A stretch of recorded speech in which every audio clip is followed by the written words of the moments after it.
Minnesota. I am Rahana. I'm Alan. And today we have Ira Livingston IV with us. Thank you. Ira, thank you for joining us today. Thank you. We're going to go ahead and get started with a couple of fun random questions just to kind of get to know you a little bit in general. So Ira, if you could know the absolute 100% truth to one question, what question would you ask?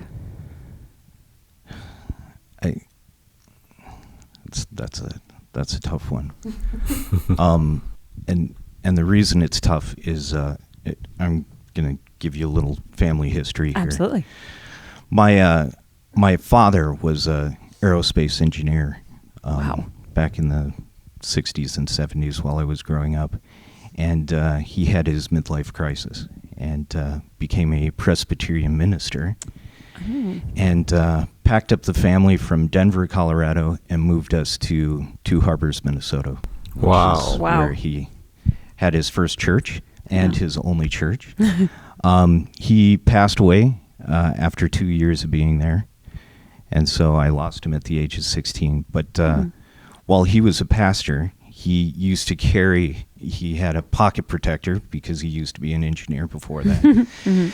And he always had a note in there of all of the questions that he would ask God when he got to heaven. And so we buried that note in his pocket with him when he passed away. But if I could ask that type of question, I guess it would be, I'd like to see that note and see the answers on that.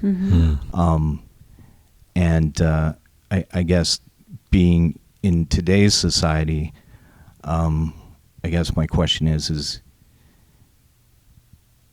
there a way to end racism and hatred? Absolutely. Oh, good one. That's a great one. Yes. And I would love to think that the answer to that is yes. And hopefully we will find that out very soon. Exactly. Okay. So much different kind of question. What movie do you wish life was more like? Another tough one. I know really it's, is. I know it's Pleasantville. Go ahead.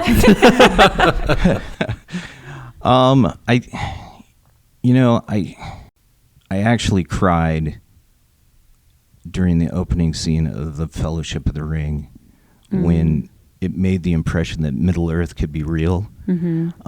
I don't necessarily want orcs and balrogs and evil things and rings of power, but just kind of the sereneness of Hobbiton and the Shire. I think that would be fantastic. So yeah, if Middle Earth could be real, I think I'd like to visit that. That would be lovely. Yeah. And until then, you can always just go to New Zealand. Yeah, Exactly. I was going to say. And let it just Soak it. flow over you. Yeah, exactly. All right. And final random question is going to be, do you have a special, maybe random talent that others may or may not know about you? I think people view me as they tend to view me as the producer of the 50/50, or I used to run the 48-hour film project. In fact, I'm the one that brought that event to Minnesota. Oh, wow. I think what people don't realize is that I actually do have a screenwriting degree. Went to MCTC for that, and I love the aspect of collaboration in filmmaking. And I mean, there's so many people out there that, I want to be a writer, director, producer, etc. And if you ever get the chance to be on a set that I'm on, I'm very much that type of person that's like, okay, you can only wear two hats at one time. So it allows more people to be more creative and more focused on whatever they want to do. And I think that's if you're looking for a fresh pair of eyes over your story or just want to talk film, I would say that's probably my special talent that surprises people. Absolutely. Great. And that leads us very well into our topic. our questions before we get into the deeper dive stuff. Yeah. I want to ask you about 50/50. First off, for those who don't know, what is it? The 50/50 Reel Challenge is a competition that we created to just kind of allow filmmakers to hone their craft and work on things. The thing that you'll realize in, or at least how I approach filmmaking is that most people look at short films as you make a short film and then you're done and you cast it aside and all of that. I look at short films kind of like the rest of the world looks at short films, which are, it's a way to present your business card, if I can say that, to the public and allow people to look at your film and analyze it and dissect it, and really hopefully it gets you to the next gig or the bigger picture that you want to go to. And so we came up with the 50/50. Part of it was because the 48 was changing my contract.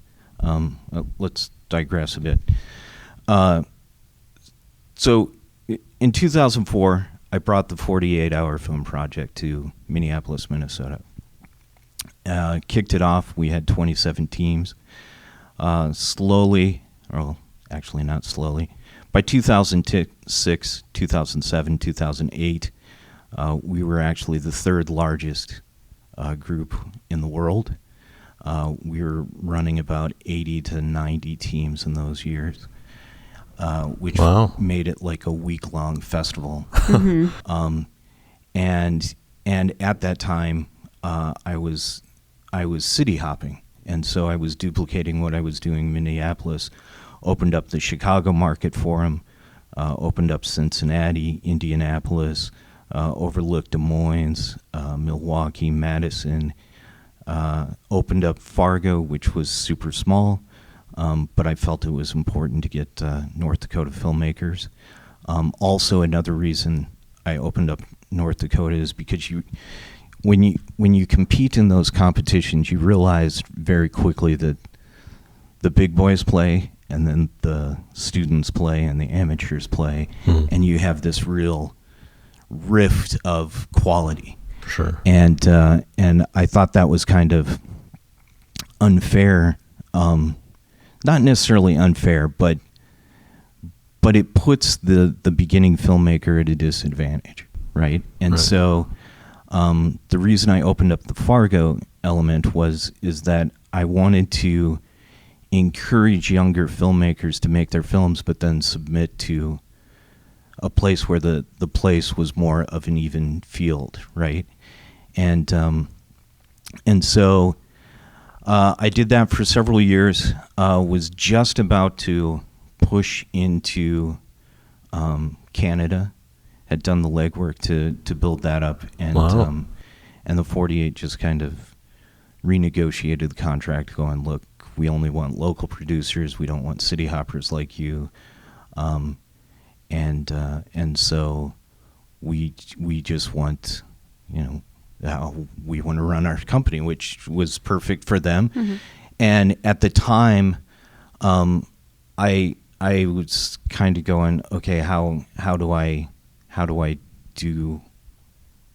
create filmmaking and make it a full-time job? Because the city hopping was working, but it wasn't making them enough money, and it wasn't, I was paying all my travel expense and all of that, so it was kind of wash on my side.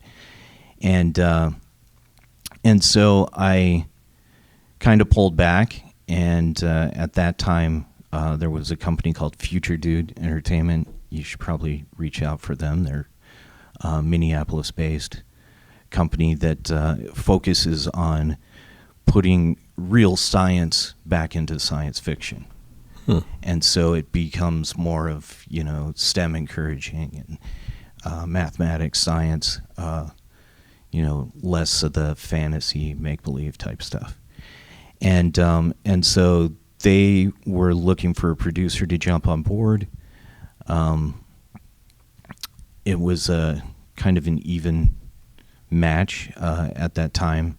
And so I helped them for 2 or 3 years, helping them develop their project and get up and running. And then I just kind of went back to my roots, which is helping other filmmakers get their start. And so we created the 50/50. Originally, it was a 50-hour competition, so it was just on the weekend. And myself and Andrew Rose, who's my partner, we just kind of talked and said, you know what, we really need to change the dynamics of this and make it a bigger festival. So what we did is we just started playing around with the word 50/50. So what it is right now is, if you want to make a horror film, we encourage you to make a horror film. So you're going to choose 50% of your genre right at registration. Once the kickoff starts, then we give you another 50%, so that horror might become a horror comedy or a horror action film. You still get to make the film that you wanted. You choose the prop that you want to create. Hopefully we start getting people that really do prop design, because I think it would be cool that you go, hey, this is a part of cinematic history right here. So you get 50%, we give you a random 50%, and then you have 50 days of production to write, edit, and make your film, and then submit it. We show it on the big screen. And so far for Hallows Eve, we had our biggest crowd this last year, and then we give away 50% of the box office to the winning films in the audience. And so that's the gist of the 50/50. Yeah, and you have 3 different 50/50 challenges, right? Or how does that work? Yeah, so it's interesting, and you're gonna ask me another question, which is gonna lead us right back to the 50/50. But the 50/50 started out as a Minneapolis challenge. We were gonna kind of mirror the 48, go city to city. And then somebody's like, yeah, but there's 50 states. And I'm like, okay, we'll just make it a state challenge as opposed to a city challenge. So now it's called the Minnesota Challenge. Oh. If you live in Minnesota, feel free to submit. When are those? When are all these taking place? First of all, what are they and when are they? Okay, so what's going to happen at the first of the year is registration will open for what's called our Hope Challenge. And what we decided with the Hope Challenge is that like I told you, I'm going everywhere. That's okay. Okay, so what seems to be the favorite is the Hallows Eve Challenge. Okay, and what the Hallows Eve Challenge is, it premieres the week before Halloween, and it's, instead of it being regular genres that you choose, they're all subgenres of either horror or science fiction. Okay. Okay. And there's some pretty dark films in that. So to oppose that, we came up with what was called the 50/50 Hope Challenge, which are all subgenres of inspiration and hope and love and kindness.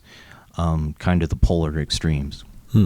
So the first of the year, that will open registration, and then we will, start the time clock whenever you want, and then the premiere will be in the beginning of May. Oh, okay. For that. A lot of people have asked that the Minnesota Challenge get out of where it is because they're either gearing up for the National Film Challenge or the 48-hour film project. Both of those you can actually submit to the 50/50 if you think your film's good enough to hold up to a 50-day production instead of a 48-hour production. But so that one we're going to move back. Registration will probably start sometime during Z-Fest, which is another big, huge Minnesota competition. And then that'll premiere mid to late May before Memorial Day weekend. And that'll be Minnesota. And then we've actually, in the last year, we've gotten a lot of interest on taking it national. So now I have a company that's going to help us go to Atlanta and LA and New York and the bigger places. And so as we expand, we'll add that. Another one that's going to land or premiere in June is we just found out that another friend of mine, Lee Jordan, just got promoted to the I think he's the Midwestern representative of the Juneteenth celebration. And so we're going to create for Juneteenth and all of those celebrations across the country, the 50/50 Freedom Challenge. And so that'll be, our next big kind of offshoot.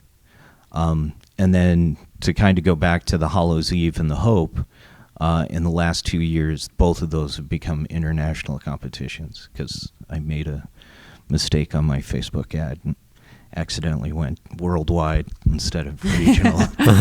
And so like if you had a chance to see the last Hallows Eve, we had 5 films from the UK. We had a film from India. Wow. Some really cool horror films. Yeah. And so it's a lot of fun. So will the Juneteenth one now take over for the state one, or when's the state one now? I guess the state one is and that's another thing that we changed for 2019. The premiere for the state one is going to actually happen at the end of May. Oh, I see. So okay. if you back up 50 days, it'll start in somewhere in late March, April. But a lot of people have, Doug Phillips. I don't know if you're familiar with him. Actor, writer, producer, director. He always wanted to do a film for our Hope Festival, but he's like, I really want the fall colors and stuff like that. And I'm like, I'll start your time clock now, and we'll track you for 50 days. So his film is waiting for a premiere, which won't be until May, but he got the lovely fall colors in his scenes and stuff like that. So one of the rules that we're changing on the website right now before January is that going into these competitions, I mean, we'll promote when they're starting up and you're getting close to that 50-day deadline, but for those people that want to do a horror film that deals with Yetis and snow and all of that, you can register for the Hallows Eve competition now. Just tell us when your start date is, and then we'll start the clock on you. And it's as if you competed. You just know that your film won't show until that October. Yeah. Which is really cool. Yeah. That you allow that flexibility. Right. Yeah. And hopefully it gets more people to make the films that they want to do. Right. Because that's what it's all about. Right. Exactly. So the city has been converted to state now. Correct. And merged with Hope, basically. No. The Hope Challenge, Hope will be still on its own. In February, or when is that? The registrations will overlap. Hope will actually land and premiere the first week of May. Oh, And I then see. 2 Okay. weeks after that, the city will okay. premiere. So actually, if you look at the true festival calendar, right? If you want a good inspiration for your 48-hour film project, I would say go to the premiere, which should be Thursday before your kickoff. Watch the Minnesota Challenge, Mm-hmm. and then hopefully that inspires you to make your film that Friday night, Yeah. Yeah. or at least start So putting it together. you scheduled it right before the 48 kickoff, and Well, I didn't want to interfere with their right. their thing, Yeah. and they don't. I mean, the thing with the 48 now that I haven't run it, because I used to. I mean, how I used to run it is you did the kickoff, the turn-in was Sunday, Mhm. and then I literally would do my own 48 as I edited everything together. So we'd start watching movies on Tuesday, Wednesday, Thursday, Mm-hmm. right? And when I was dealing with 100 teams, I would edit that entire week, and it'd Wow. bleed over into Monday, Tuesday the following week. Oh my. But now, 100. you know, they put so much space in between Right. that it's like, okay, I'd like to make it 50-50, but it's during my premieres, and I'm not going to miss my premieres Oh, of my right. other short Right. films. And it's like, yeah, I wouldn't miss my premiere either. Mhm. So, Interesting. yeah. Yeah, because they mainly start in like early June or whatever Yeah, the they're all- kickoff is. Oh, They the mid. seem to be always the first weekend of June or Yeah. the second weekend of June. Which is kind of odd for Minnesota sometimes, but I get it. It's warm, Right, But also you have wedding season to compete with and things like that. right. So, it's summer and everyone's out doing stuff, but yeah. Right, and that's kind of the reason that we elongated our thing, which I didn't really intend with the 50-50, because if you play the 48, it seems like, oh, I've got my team, we do our team, and it's just this team against team mentality, where the 50-50, what I've found out is that because you have 50 days to do your production, it's like, hey, I really love your shooting. We're going to shoot a film. Can you come shoot for me? I know you've got your own team and you're shooting for that. So we had one year where, 3 of the nominations of 3 of the films was all the same guy doing cinematography. Wow. And it's like, Yeah. boy, you're stacking the deck doing that. But at the same time, it's like there's a lot more feeling of collaboration and helpful, and people going out saying, hey, this, I want to make films, and it's not a competition anymore. Mm. It's more of how, and it's really cool to see these young actors and actresses, because now more teams can use them. Mhm. And so when they go to the premiere night, it's like, yeah, I'm in 3 of these films. Right, right. 12. you That's know? right. And then do you find that it's with the 50-50 in existence, the way you have it scheduled out, you also have like Z-Fest and 48 you mentioned, but do you also find that there are more participation in these versus like getting them into like MSP International Film Festival or the Twin Cities Film Festival? Because those kind of fall, well, I guess Twin Cities Film Festival is around the Hallows Eve. Right. And then you also have like the International Film Festival, which is after Z-Fest. Right. The International Film Fest, I believe, falls in April. Yeah. The international. Well, I'm- what I'm getting at is like, do you find that there's more participation and more attention towards these competitions as opposed to festivals, maybe, or at least locally producers and filmmakers? That's a great question. I would say that it depends where you're coming from, and what I mean by that is I think that young filmmakers they look at the competitions as an easy way to get their stuff up on the screen. I think the more professional, although I would say Z-Fest is probably the biggest professional competition I've seen land in Minnesota ever, and I'm actually, I think there's only one year that I was unable to judge, but I'm usually on their judging staff, and I don't know how many of the judges are.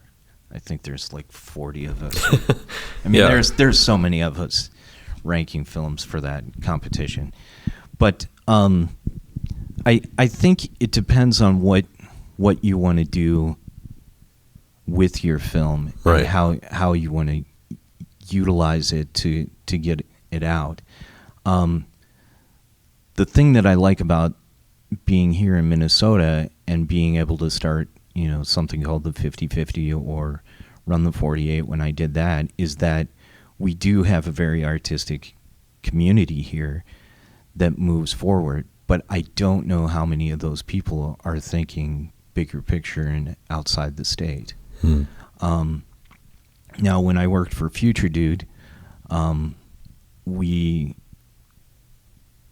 was doing all the research, which now I've continued to do for my own company, the 50/50, is that we were doing research to figure out the breakdown of different festivals, and you can do the big splash of Sundance and the Killers, or you can drill down into that and go, okay, well, what little festivals are focusing on women directors, for instance, right? And so now with that ability, you can approach me and I can turn around and go, okay, here's where I would send your film, right? Because of the content, or you have an all-female cast, or you have all of this, or you're very diverse, you can go here. And really all I think it takes is just to get to one of those festivals where somebody not necessarily is looking for your film, but is able to see it, and then all of a sudden you walk away with an award, and you're like, wow, this is amazing. A good point of that is I got a thank you card from this guy that competed in this last Hallows Eve from England, and he's like, he goes, it just blows my mind that here he walked away with 12 nominations and probably 6 to 8 awards, and to know that his film is so admired halfway around the world, he goes, it's just mind-boggling. And I agree with that. Yeah. That you've touched that many people that got you that, I think says a lot. Right. Well, I won't ask you about your judging process, but I am curious a little bit. But well, I'd love to talk about judging. So let's go in that let's do it. aspect. Absolutely. I think, first of all, judging is completely biased. Yes. You have to understand that. And subjective maybe, but subjective, but it's completely based on your personality, your likes, and at the same time your mood, right? So if you're having a bad day, trust me, every film that I see is going to get that brunt of a bad day. And it just can't be helped, because that's part of who I am. But I will tell you, as a judge, what I do is I watch film, and I try to watch every film a couple of times. So the first time I watch it for just the story aspect, right? And how how lines are delivered, etc. and just how it makes me feel overall. Did they accomplish what I think they were trying to say? And then I grade it on that. Then I turn around, watch it again for more of the technical elements, lighting, sound, all of the good necessities that you need to have. Hopefully you start to pick up a little bit of sound design and that stuff in that view. And then I watch it another time just to see if I've changed any of my original thoughts. And then I always turn around, and when I'm done with that, I'll go get a drink of water and, do something for 5-10 minutes to just kind of refresh my mind. And then I'll go in and start over.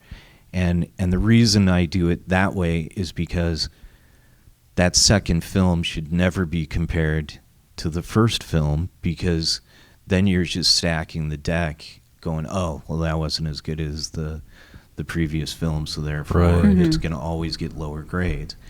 And so, like the last Z-Fest, I can't remember there were 3 films that I turned to him, and I'm like, I'm glad you've got so many judges, because I've got a 3-way tie on my board. And I think that's the important element of judging is that if you can look at each individual film on its own merit and see, how that works.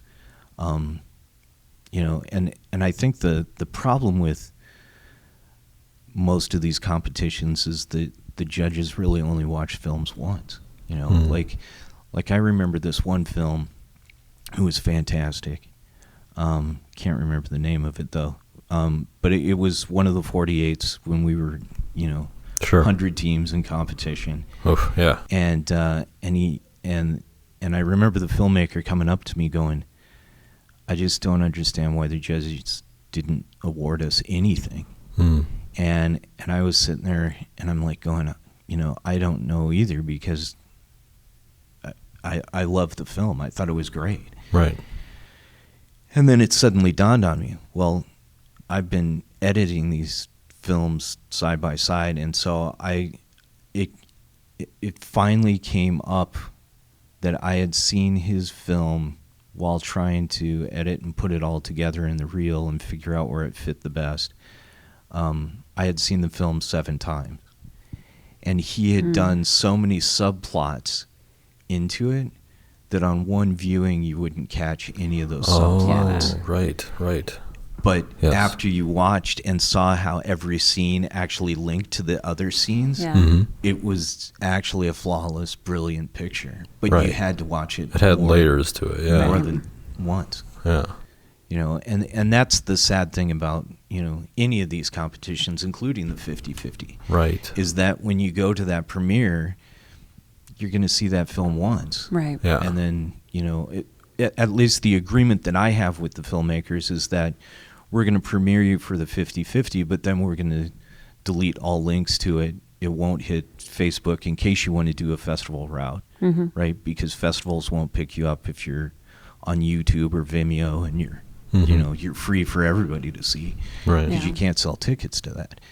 And so, with us giving control back to all of the filmmakers, I don't know if those filmmakers will ever show that film for an audience again. Right.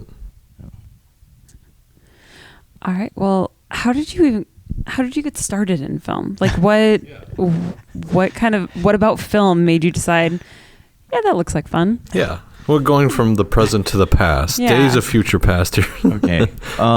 Well, this is going to go way back.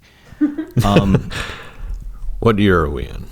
We're back to 1987 is where it starts. And what happened was that I had watched the actually before that, I watched the Challenger blow up. And decided I did not want to be an engineer like my father. Couldn't live with that type of stress. And so I switched to architecture And I was studying architecture, getting average grades, and it was my older brother that turned around and said, nobody's going to hire an average architect.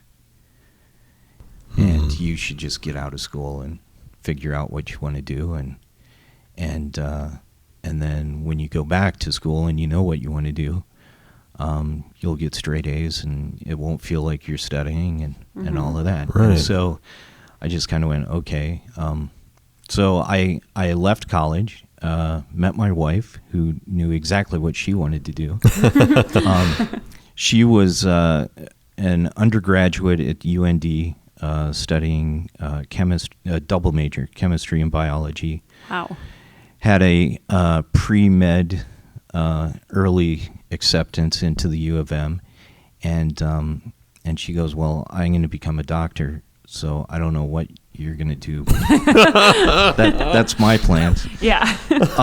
And I was like, well, great. I'll just pay the bills, and you become a doctor, and I'll figure out what I want to do.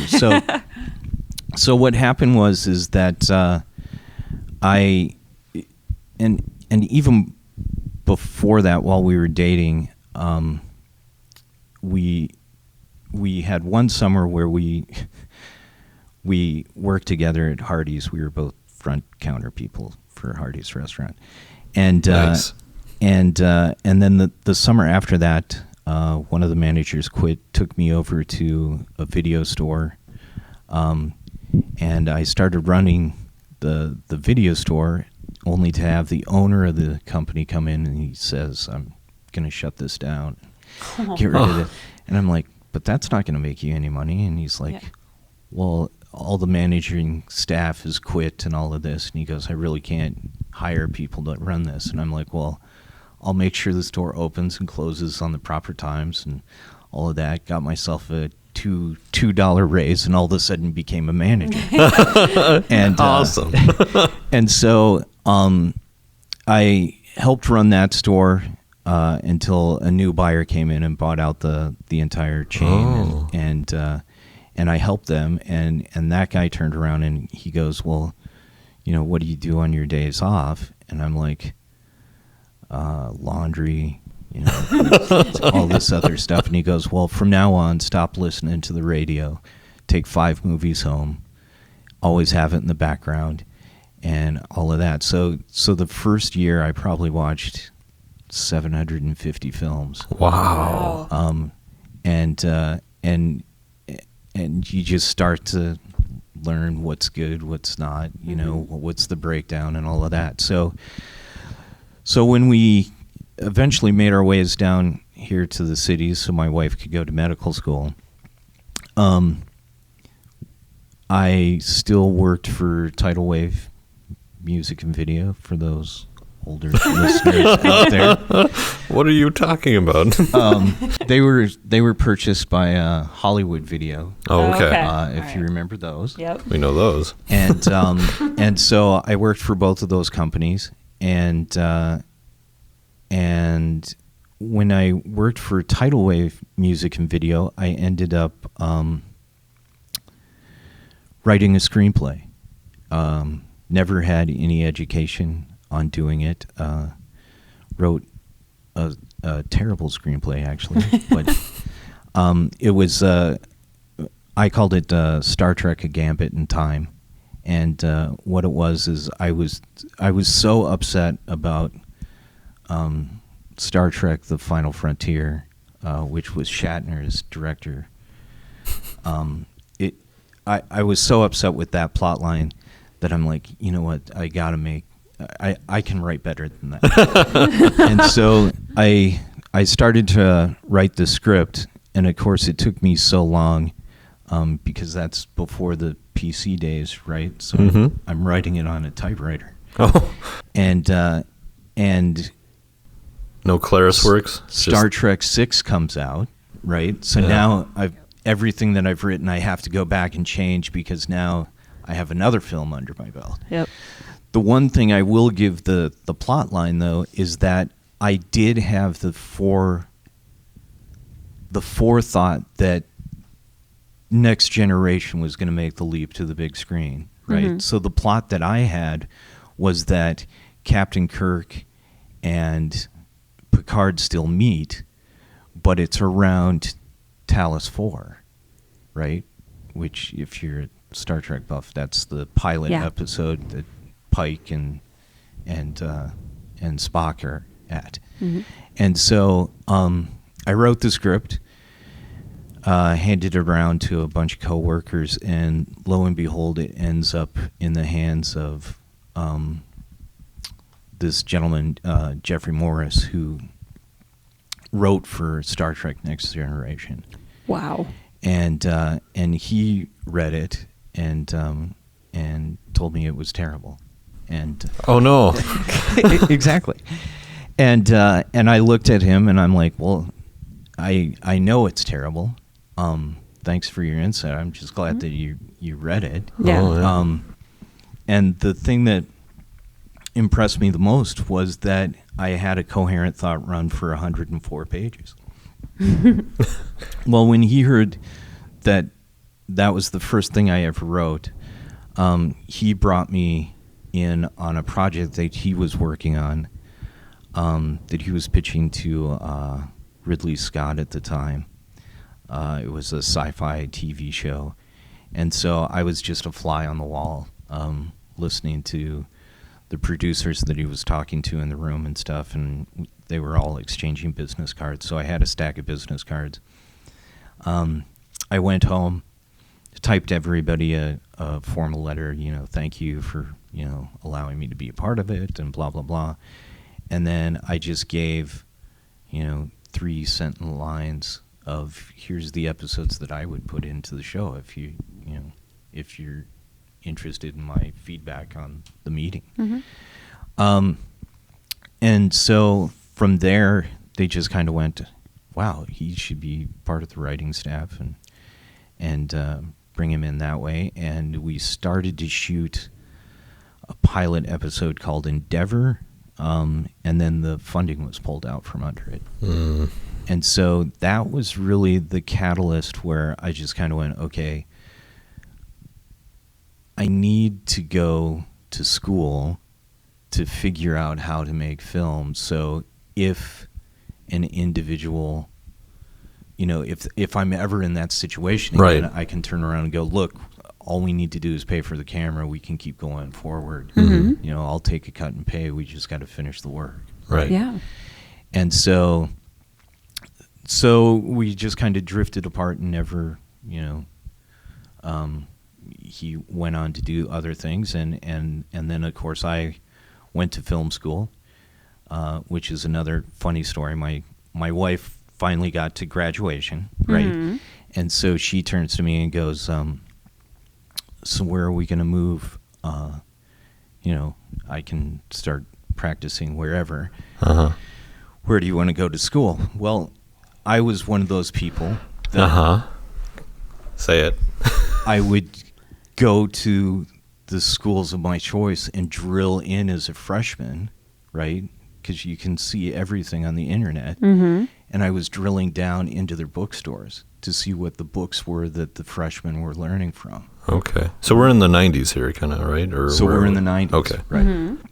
And so what ended up happening is that, lo and behold, the entire country learns from a book called Film Techniques by Bruce Maimer, right? Mm. So it didn't take me that long to go, okay, well, where can I get a book by Bruce Maimer? And then that's what led me to MCTC. And lo and behold, the guy who writes the textbook that everybody learns from is a professor at the Minneapolis Community and Technical College. Mhm. Wow. And so I was lucky enough to have him 5 years prior to his retirement. Wow. And so, I turned to my wife and I just started laughing. She's like, what? And I go, we're not moving. I'm going to learn Stuck from the right guy here. Yeah. who's teaching everybody else. Yeah. Yeah. And so, so that's what kept us here. That's great. We share that, you and I. We have the same mentor in a sorts. So Yeah. I was there during his final year. So yeah. Okay. So do you know Hafed then? Yeah. Yeah. Hafed. Because Yeah. Hafed's amazing too. Shanu, I know all of them. And yeah. and the funny thing about Hafed is that because he at the time that I was going through, it was kind of that round robin, right? You did a bunch of everything. Where Yeah. now it's become more focused, right? I did the same thing. Yeah, kind of a little bit of everything. If you remember, he had the producers class, production management, Yeah. something, and I went in and took that class, and I hated that class. It's divided up. Half of the time is that you essentially go in and talk to Hafed one-on-one and kind of grovel. And then the other half of the class is that you're in lecture in the class with the rest of your classmates. And so I went in and it was just painful and stuff.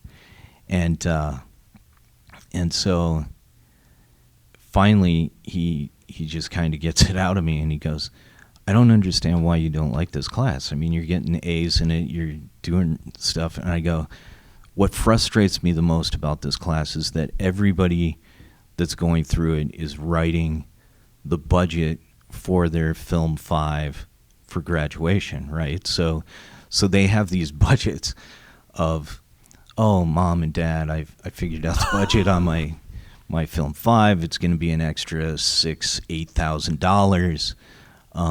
But that's what I'm going to need to graduate. And it's like, okay, you're $8,000, graduate, have fun. Yeah. And he starts laughing because what I was working on was I took the final screenplay that I wrote for my screenwriting degree, which was a $30 million horse western picture. And I'm sitting there going, there's nobody I can turn to and ask for $30 million. And so, lo and behold, after I graduated with my screenwriting degree from there, the first job that I got was with the 48-hour film project. And I'm filling out the producer's agreement and producing it and bringing it here. And then I ran into Hafed at one of the producer conventions that's hosted by IFP. And so he's just smiling and laughing at me. And I'm like, what are you so happy about? And he goes, I was hoping you'd come in because I use you as an example all the time because I hear that you're a great producer now, but yet you hated this class. Yeah. You know, and it just seemed to be, I mean, with all of the video experience and the management experience that I had, it was very much easier to make that jump, to go, okay, I can assemble the right people underneath me and make things bigger and better. And so the 48 got me that, and then of course I did the City Hop for them, and then they renegotiated my contract, which kind of phased me out, which gave me the opening. So now we're going to go full circle here, right? The creator of Future Dude, which I jumped on, is the people that were the Ridley Scott story in the beginning. Gotcha. So here, when they're looking for a producer to help them get their stuff up and off, the producer that they were talking to was busy, and he turns around and he goes, well, I know for a fact that there's this new producer that's got time on his hands because he just got, not axed, but renegotiated. So he's got more time. He's not city hopping like he used to. And so they're like, well, who is it? Well, it's Ira Livingston IV. And they're like, seriously? This is the guy that, So it was a good fit and a good kind of come back to your roots and realize where you're gonna go. So That's great. That's awesome. So have you produced many films or series at this point then, or no? So if you look at my IMDb, what got me the IMDb credit was I helped produce a short film of Daniel Hirsch, who's an actor, director, writer, in town. But he was an actor on a short film that we were doing for what was called the National Film Challenge, which actually ended up winning Best Production Design that year. And so with Daniel Hirsch, he gave me a bunch of scripts. He's like, I really want to do one of these. I read all the stories, but there was this one that dealt with in vitro fertilization, which is how I got our son. And I said, well, this is the one that interests me. And he's like, that's a really personal story and stuff. And I'm like, well, hence the reason I want to do it, because it's personal for me as well. And so we made that. He ended up winning Best Writing, I believe, for, I believe it was Out East is where he submitted it to. And so that he was at a festival that whatever award you got, you automatically got linked to an IMDb credit. And so that's what started that. And then what I did my film internship on was John Gaspard's Grown Men, who's another local Minnesota filmmaker, makes low-budget films, but fantastic stories and stuff. And then he's written a lot of books that talk to indie filmmakers and stuff, which I highly recommend. Pretty much all of his stuff, and now he's writing mysteries, which are just as good. But his film finally made it to IMDb, so I was so that added that, and then the Future Dude stuff that I worked on is, I believe, available through iTunes. Okay. And so that's. There's an animated piece called Parallel Man, and then Oceanus is like a live-action sci-fi that we shot in L.A. And that's got, who is it, Bruce Davidson and some bigger names on it, which was cool. Wow. So those I've got on my IMDb page, and then this year, Lee Jordan and I have kind of created a travel log TV series that's getting some notice right now, called Collecting Black Pearls, which will be a study of African American history in the country. Very cool. Oh, wow. And kind of tying all of that together. And so that we're supposed to do the pilot this winter, the Minnesota version of it. Or at least the Minnesota chapter of it. And then if the pilot is viewed well, then we'll probably take it on the road and go from there. That's exciting. Yeah, it is. Ira, what do you look forward most to when you start making a new project? Or go on. It depends how I'm approached with the new project. I'm one of those that if you give me an idea, I'll mill it around in my head, and it pretty much I have this. I always compare myself to an old coffee pot, so it's the water's got to boil and percolate, and then finally we have coffee. But with that, I do like the collaboration. I do like working with co-writers. In fact, if you've been following my Facebook page, and I think I posted it on the 50/50 page too, but a friend of mine, Charles Bonin, who's another Minnesota filmmaker, in fact, it was his film that we worked together called Salvage, that took the production design, and Dan Hirsch was in. And it's funny how you don't think everybody's connected, but then everybody ends up becoming connected. And so the where do I want to go with?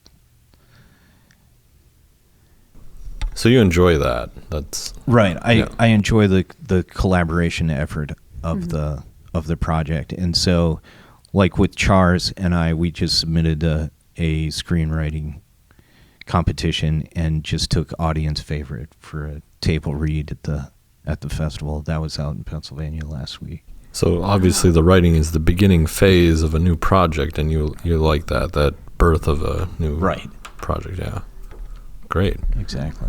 Well, I have a question like in reference to other things going on in the industry too, and maybe you have some interesting observations about that. With the Me Too and Time's Up movement this past year, have you noticed any changes at all within film here or elsewhere? Or how do you observe that? I mean, how I personally took it is that we need to tell more stories of color and diversity and stronger roles for essentially anybody that's not white.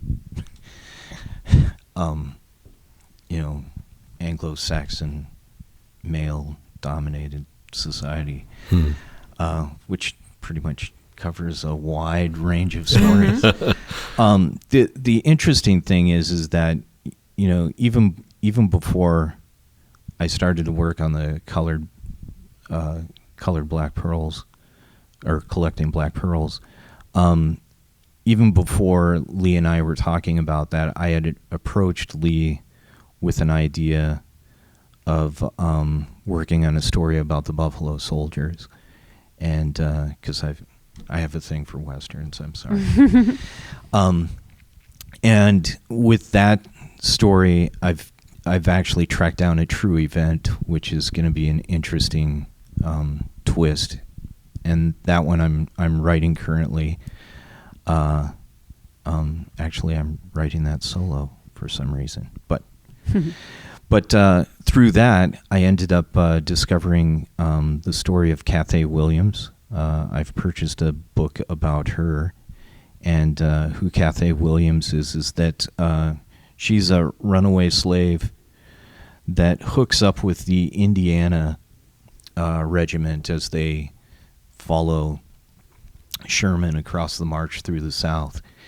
And as the Civil War comes to an end, her cousin and his best friend decide that they're going to go west and become soldiers. They're going to join the 9th Infantry, which is a Buffalo Soldier regiment, and she decides to hack off her hair and pose as a man and goes and fights for 2 years. Wow. As a soldier, and ends up getting pneumonia, which puts her in the hospital, and then that's when the physician finally realizes that she's not a man, and she gets kicked out, and she ends up becoming a seamstress, gets married, realizes her husband's a horse thief, turns him over to the marshal so she can get her horses back. Quite the interesting character, but she ends up passing away in an unmarked grave in the mountains of Colorado. So, that's fascinating. Yeah, and what a great story. Right? Like who wouldn't want to watch that? Right, exactly. Yeah. And so I'm hoping that I can get some insight from the book, and I'd really like to do her story as well. Wow. Mm-hmm. Yes. And then there's a couple female directors here in town that I'm trying frantically to get short stories to, so we can just collaborate and work on those. One's about a kid that gets left in a car, and then another short story that I've got deals with kind of the Minnesota Nice as a family marriage relationship goes on the rocks and starts to fall apart, and good things like that. But then, I mean, to get back to your question with the co-writing, right now, there was a gentleman that pitched me a story back in 2011, and I was like, you know what, this is a great idea, I can't write it, but fantastic idea. Well, lo and behold, he keeps touch with me, right? And he says, "Oh, I got a writer to come up, and he's written this story for me." And so he wrote this story. I read it. It was good. Not quite the direction of what I knew that the guy wanted to go in. And I just kind of went, you've written this story that's kind of more about the gist of it is that it's about a boy who's struggling with cancer and wants to be a symbol of hope because he knows he's about to pass away. And so he spurs his parents into bigger and better things in his memory. The story that this writer wrote was just as good, but it's about all of a sudden he had sisters, they were adopted, they're in search of the birth parents, right? So then it becomes more of this journey of how do I find my birth parents to tell them that my brother's sick and that he needs something. And that one has a happy ending and stuff. And so when I tried to push that out and get funding for it, I mean, the story is just so diluted because of all of the extra stuff that's added into it that, the adoption agency is like, but it's about cancer. We don't want stories about adopted cancer patients. And the cancer industry is like, well, it's not about cancer. It's about adoption and birth parents and that. So it was really hard to find anybody to bite for it. And so they just kind of had a parting ways. And now, Mr. Bagalki, the guy who came up with the story, has turned to me and he goes, what do we do with the story now? And I go, well, we get another writer or we write. And so now I've just kind of, the percolating has happened. So now it's like, okay, I have had your story in the back of my mind. I know pretty much how it's going to go now. And so I brought on a co-writer just to keep us on track. So we've got that. And then, of course, the storm that we're in right now with the Trump administration has caused me to really look at the political aspect. And so I brought on a co-writer that's opposite politically as me, right? Because what I wanted to do is we're telling the story of this high school student gets his civics assignment, right?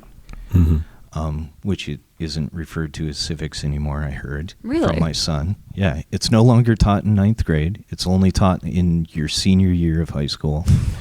And it's called political studies or something. And they don't really go into any detail, where... That's disappointing. Yeah. And so what happens is that this senior in high school comes back and he essentially has this project. And so his grandfather, who's had heart conditions and stuff, he's supposed to take it easy, but they're a good Midwestern farm family, so he's not about to slow down. Yeah. And essentially his mom's like, Dad, you just got to take it easy. Why don't you help him create it? And so we have him sitting there going, okay, what are we working on?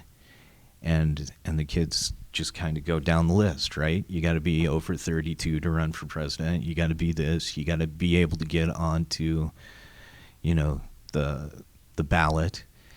And so it all comes down to some states need money, other states you just do a write-in and the petition and, and all of this. And so they end up turning to him. And of course, to bring it to the modern age, I've got one kid that's like, oh, I don't take notes. Can we just videotape all of this?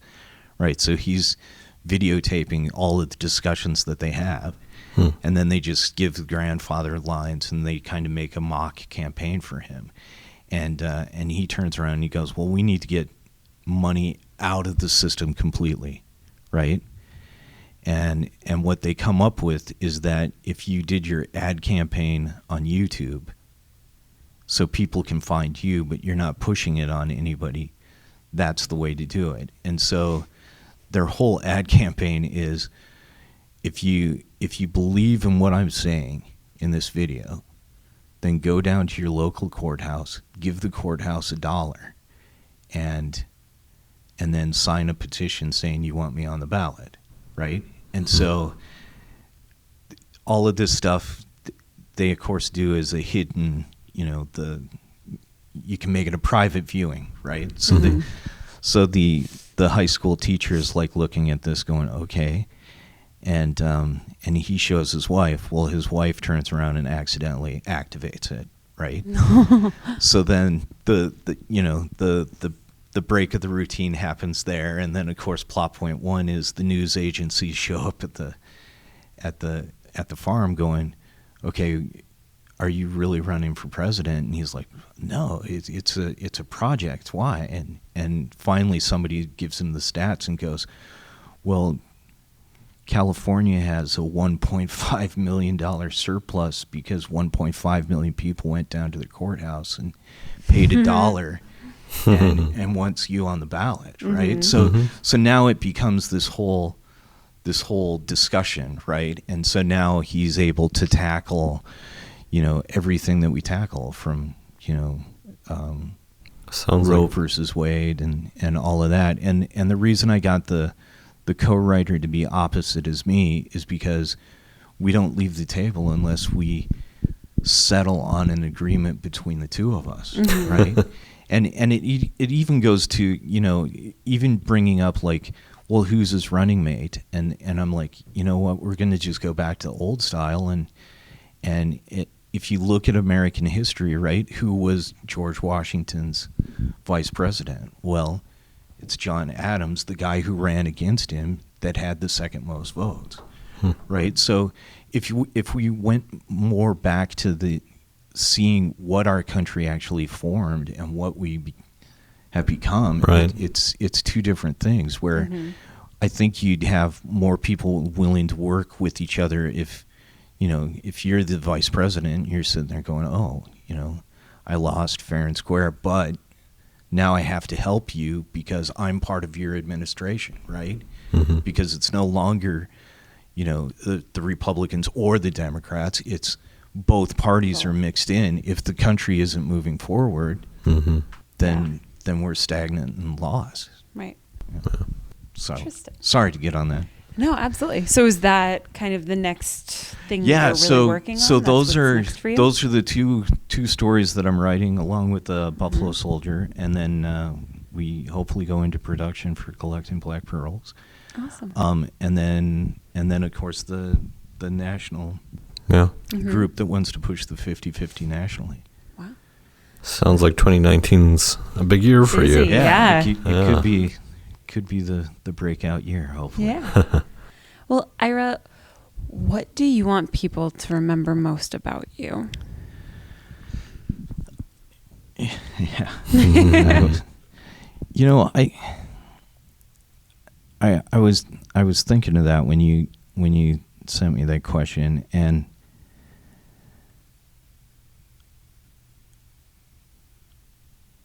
it really hit me that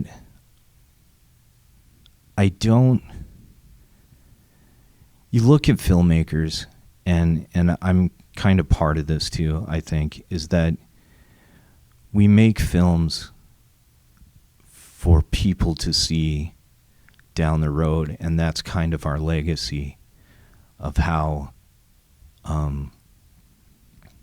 you want to be remembered. As my wife puts it, somebody dies in all my scripts, so I don't really want to be remembered as the guy that kills people off here and there. But running the 50-50 and dealing with new filmmakers, I think what I want to be remembered as is the person that gives people a chance to show their stories and help push it to the limits. I mean, to give you an example, there's a woman. She's an actress, writer, actress, and filmmaker. Her name is Valerie Rose, good friend of mine. I hired her to be a background extra on a shoot that we did, and we just kind of hit it off. And I encouraged her to make a short film for the 50/50, which she did. The Pink Visitor is kind of a ghost story, romantic ghost story, for Halloween. And then she turned around and made a short film for the Hope Challenge, because it was our first year as the Hope Challenge, and she really wanted to do a film for that. And it kind of talks about women's empowerment over alcohol and abuse, and then mixed it with stories of Black Lives Matters, and it was just a fantastic little piece.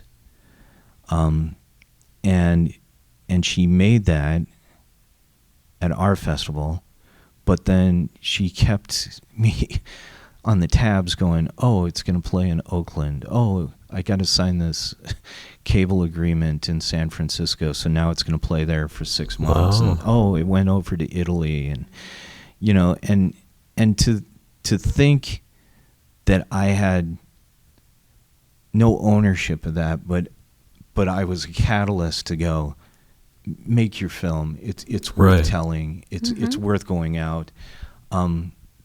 That's what I'd really like to be remembered as, is just the person that gave you the encouragement and the backbone to tell your story and go from there.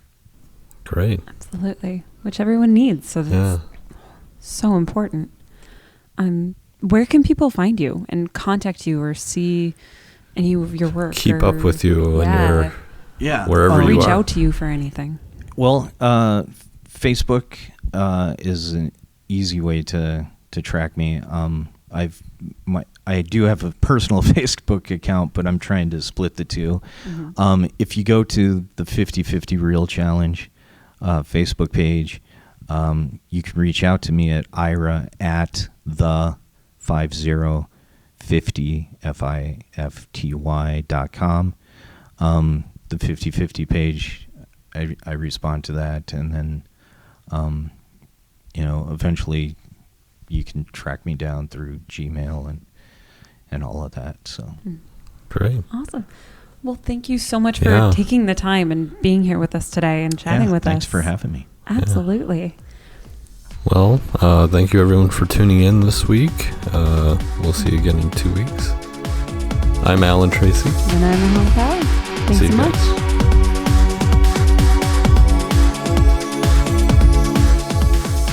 Well, thank you for listening to our podcast. We appreciate you joining in. We run a show every other week. And if you are in film and are interested in being on the show with us and being our guest, you can reach us in a few different places. We do have an email. It is filminminnesota@gmail.com, as well as on Instagram or Facebook. Our name is, believe it or not, Film in Minnesota.